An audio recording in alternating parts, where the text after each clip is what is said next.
سورہ فاتحہ ہم ہر نماز میں پڑھتے ہیں، اس کی شروع کی 3 آیتیں میں آپ کے سامنے پیش کرتا ہوں، اس کا مفہوم آپ سمجھ لیں، ذرا غور کریں۔ رب کائنات نے ارشاد فرمایا الحمدللہ رب العالمین، کہ تمام تعریفیں اس اللہ کے لیے ہیں جو سارے جہانوں کو پالنے والا ہے۔ اس میں سارے جہان کہا، چونکہ انسانوں کا الگ عالم ہے اور جناتوں کا ایک الگ عالم ہے، ان کی ایک الگ دنیا ہے، اور پرندوں کی الگ دنیا ہے، نباتات کی الگ دنیا ہے، حیوانات کی الگ دنیا ہے، تو سارے جہانوں کو پالتے ہیں۔ اور اس کی تفسیر میں ایک بہت بڑے مفسر لکھتے ہیں کہ جس طرح ہمارا یہ ایک عالم ہے، اسی طرح اس عالم کو چھوڑ کر، اس دنیا کو چھوڑ کر 80,000 دنیایں اور ہیں جن کو اللہ پالتا ہے۔ ہمیں یہاں کھلاتا ہے اللہ، اور ان دنیاؤں کو رب کائنات وہاں ان کی دنیاؤں میں کھلاتا ہے۔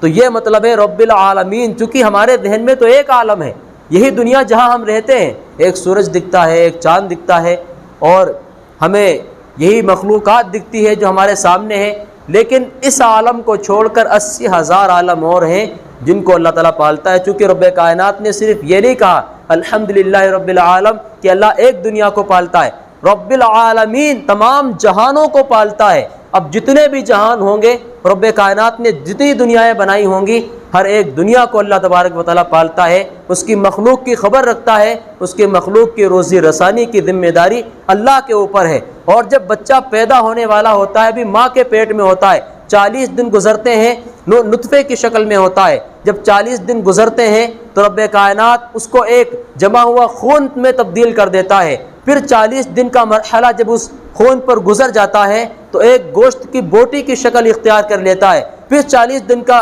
مرحلہ جب گزر جاتا ہے تو اس میں اعضا بننے شروع ہوتے ہیں۔ روح ڈالنے سے پہلے ہی رب کائنات فرشتوں کو بھیجتا ہے کہ جاؤ لکھ دو اس کی عمر کتنی ہوگی، جاؤ لکھ دو کہ یہ نیک بخت ہوگا یا بدبخت ہوگا، جاؤ لکھ دو ماں کے پیٹ میں ہی کہ اس کی روزی کتنی ہوگی، اس کا رزق کتنا ہوگا۔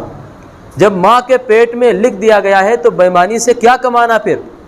جب ماں کے بطن میں پیدائش سے پہلے ہی لکھ دیا گیا ہے کہ بندہ اتنا کمائے گا، اتنا کھائے گا دنیا کے اندر، تو جھوٹ کی طرف کیوں جانا؟ غلط بول کے کیوں دوسروں کا مال ہڑپ کرنا؟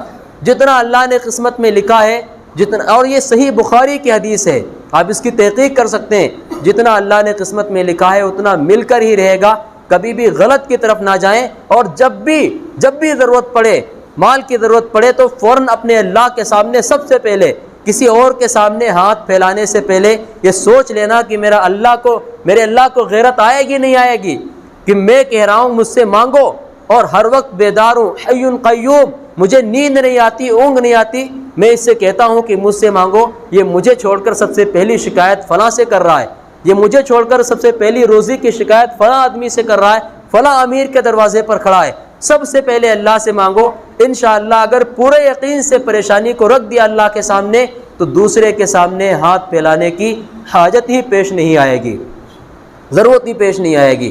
تو رب کائنات فرماتا ہے الحمدللہ رب العالمین، تمام تعریفیں اللہ کے لیے ہیں جو سارے جہانوں کو پالنے والا ہے۔ کیوں پالتا ہے؟ الرحمن الرحیم، بڑا مہربان ہے، نہایت رحم کرنے والا ہے۔ کیسے مہربان ہے، کیسے رحم کرتا ہے؟ جو اس کو مانتا ہے اسے بھی کھلاتا ہے، جو نہیں مانتا ہے اس کو بھی کھلاتا ہے، جو اس کا دشمن ہے اس کو بھی پالتا ہے۔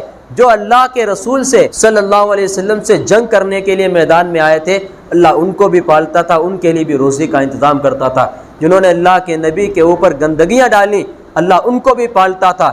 جنہوں نے آپ علیہ السلام پر طائف میں پتھر برسائے، اللہ ان کو بھی پالتا تھا، ان کو بھی کھلاتا تھا۔ کیوں؟ الرحمن الرحیم، بڑا ہی مہربان ہے، نہایت رحم کرنے والا ہے۔ ابراہیم علیہ السلام کھانا کھانے کے لیے بیٹھے تو بغیر مہمان کے کھانا نہیں کھاتے تھے، ماشاءاللہ ایسی بنیاد رکھی مہمان نوازی کی۔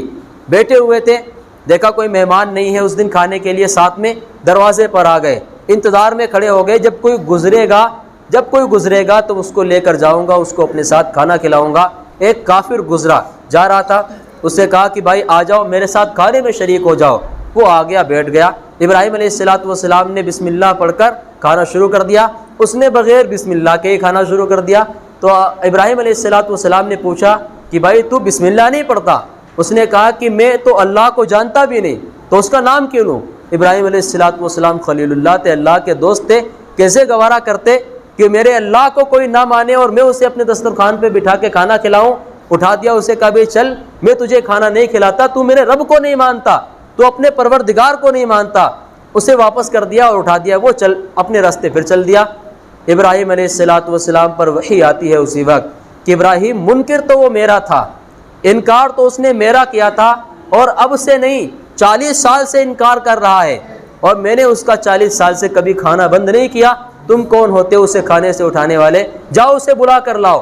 ابراہیم علیہ السلام اٹھے اور دوڑ لگا دی اس کے پیچھے اور اس کو بلایا، واپس لے کر آئے، خوشامد کر کے اسے بٹھایا، کہنے لگے بھائی معذرت چاہتا ہوں، تو کھانا کھانا شروع کر۔ وہ کہنے لگا کہ بھائی ابھی تم نے مجھے اٹھا دیا تھا دسترخوان سے، واپس کیوں بلایا؟ تو ابراہیم علیہ السلام نے فرمایا کہ جس اللہ کی وجہ سے میں نے تجھے اٹھایا تھا اسی اللہ نے تیری سفارش کی ہے۔ تو کہنے لگا کہ تمہارا رب اتنا بہترین ہے، تمہارا اللہ اتنا بہترین ہے، تو میں اس اللہ کا کلمہ پڑھتا ہوں، وہ کلمہ پڑھ کر مومن ہو گیا۔ تو جو رب کو مانتا ہے اللہ اسے بھی کھلاتا ہے، جو نہیں مانتا اللہ اس کو بھی کھلاتا ہے۔ یہ مطلب ہے الرحمن الرحیم، بڑا مہربان ہے، نہایت رحم کرنے والا ہے، مالک یوم الدین۔ اللہ نے فرمایا کھلاتا ضرور ہوں اور خوب کھلاتا ہوں، ہر ایک کو کھلاتا ہوں، لیکن یاد رکھنا کبھی جھوٹ بول کر غلط طریقے سے پیسہ کما کر نہ کھانا، کبھی حرام کی طرف مت جانا، کبھی سود کی طرف مت جانا، کبھی دھوکہ مت دینا، کسی کی زمین مت ہڑپ کرنا، کسی کا مال لے کر مت بیٹھ جانا اور اسی حال میں میرے پاس مت آ جانا۔ بدلے کے دن کا مالک ہوں، اس دن ہر ایک چیز کا بدلہ دلواؤں گا۔ تمہارے پاس تو اس دن دولت نہیں ہوگی، دنیا میں چھوڑ کر آ جاؤ گے، تمہاری نیکیاں ان کے حصے میں ڈالوں گا جن کا تم نے مال دنیا کے اندر کھایا ہوگا، تمہاری نیکیاں ان کے کھاتے میں ڈالوں گا جن کو تم نے جھوٹ بول کر مال بیچا ہوگا اور ان کا پیسہ غلط طریقے سے لیا ہوگا تم نے۔ تو فرمایا بدلے کے دن کا مالک بھی میں ہوں۔ سورہ فاتحہ الحمد شریف آپ اس کا ترجمہ پڑھیں، اس کی تفسیر پڑھیں کہ مفسرین کرام نے، محدثین کرام نے کیا کیا تفسیریں بیان کی ہیں اس کی۔ پھر جو نماز پڑھنے کا مزہ آئے گا اس کا مزہ الگ ہوگا۔ اور آپ پتہ کریں کہ جو آپ رکوع میں تسبیح کہتے ہیں کیا مطلب ہے اس کا؟ سبحان ربی العظیم، کہ میرا رب پاک ہے جو بڑا ہی بلند ہے۔ سبحان ربی العالی، میرا رب اس کی ذات پاک ہے جو سب سے بلند و برتر ہے۔ آپ پتہ کریں کہ آپ سمیع اللہ لمن حمدہ کہتے ہیں تو اس کا کیا مطلب ہے؟ سمیع اللہ لمن حمدہ ایک بار ترجمہ کریں گے شاید تب بھی مطلب سمجھ میں نہ آئے۔ سن لیا اللہ نے اس کی جس نے اس کی حمد بیان کی۔ مطلب کیا ہے کہ آپ نے ابھی جو حمد کی ہے اللہ نے سن لیا اسے، اور رب کائنات تک پہنچ گئی آپ کی حمد بیان کرنا۔ سمع اللہ لمن حمدہ، اللہ نے سن لی اس کی جس نے بھی اس کی تعریف کی ہے۔